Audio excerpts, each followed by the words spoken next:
Well, of course, it is the new year, and now that it's finally gotten cold enough out on the ice, there's plenty of safe ice to head out on the lake. Jason Mannity from Mannaty'sGetFishing.com comes to join us this morning, talking about one of the classic winter fish in the province of Saskatchewan, the yellow perch. For sure, you know, they're not big, and that's why a lot of folks don't really want to target them. But if you're taking kids out and you want to get a nice meal, and in the wintertime, even our lakes around here, they get a little green.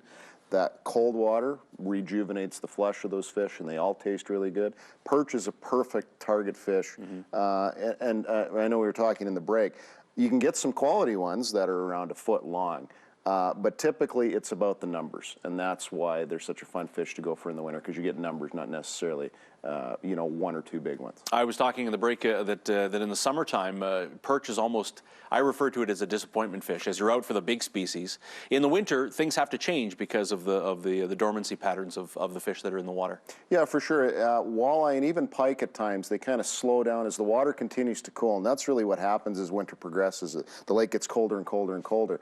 Perch don't care. They just will go all winter long, and the really cool thing is, and I brought some additional tools. We'll talk lures first, but they bite lightly, so there's a few little things you got to do to put more fish on the ice. It seems like a fairly simple setup as far as the mechanics and the rod and the lure. Yeah. Again, you were talking about it. Maybe you can walk us through it. Yeah, this one you want to go really light, like 4-pound test max, maybe even 2-pound. This doesn't take much to pull this rod tip down, and that's the thing, because all of a sudden there'll just be a little bit of weight there, and that's it.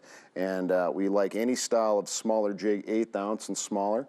This particular spoon, see how it's got a bit of a dropper chain on it here? I'll just hold it there and see if maybe one of the cameras can capture that. It's really, really small. The point being, sometimes you can't always capture it with a morning show camera. But, but like you want to think small lures, small baits like grubs, mealworms, even maggots.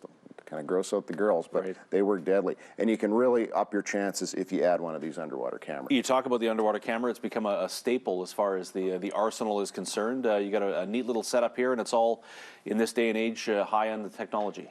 Well, yeah, the neat thing is a lot of the cameras are coming out now with Wi-Fi signals and Wi-Fi connections. I can wave at that one. But, and because they're not coming with the monitor built in, you can actually save a little money. This one retails for around $300. The ones with monitors are like $400 plus.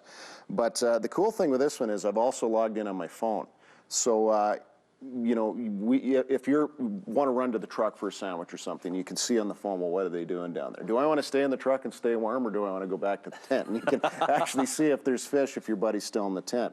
But you can also take like photographs right onto your phone. You can record video onto your phone and do a lot of controls. And I think this particular model, you can accommodate up to 4 people who can connect to this, which is pretty cool. So it's the multiple device capability as well, too. For sure. Good yeah, stuff. Yeah, absolutely. Another big weekend for you as you hook up with the fine folks at Cabela's for a little walkthrough and a talk. Yeah, we were invited to participate in their sort of first annual ice fishing event. It goes for a couple of weekends starting this weekend. We will be on the main stage, meaning the center of the store, at 1 o'clock on Saturday. This Saturday, of course, talking about perch and better ways to target them on the ice and trying to put more perch on the ice. Because a lot of times what happens is if you find some perch, you'll get the aggressive ones right away, and then those kind of meh type of perch, they're harder to get, but when you add all these tools together, you can get more of them. Jason, just a couple seconds left. Are perch the kind of fish that travel in clusters? When you talk about you get one hit, you're likely going to get quite a few? Yeah, absolutely. They definitely travel in schools, and you really can tell on the camera, because if you get an individual fish coming in and looking at the camera, you can have like a Mexican standoff for like 10, 15 minutes where this thing comes in and does it just, he's coming, going back and forth. As soon as 2 or 3 show up, all of a sudden they're now you got a party. All of a sudden, if you're not going to eat that, I'm going to eat it, you know, so gotcha. It's pretty cool. If people are looking for more information on you, you got the website up and going, things are good? For sure, Mannaty'sGetFishing.com, anywhere on planet Earth, as I often like to say, where we've got good tips there all the time.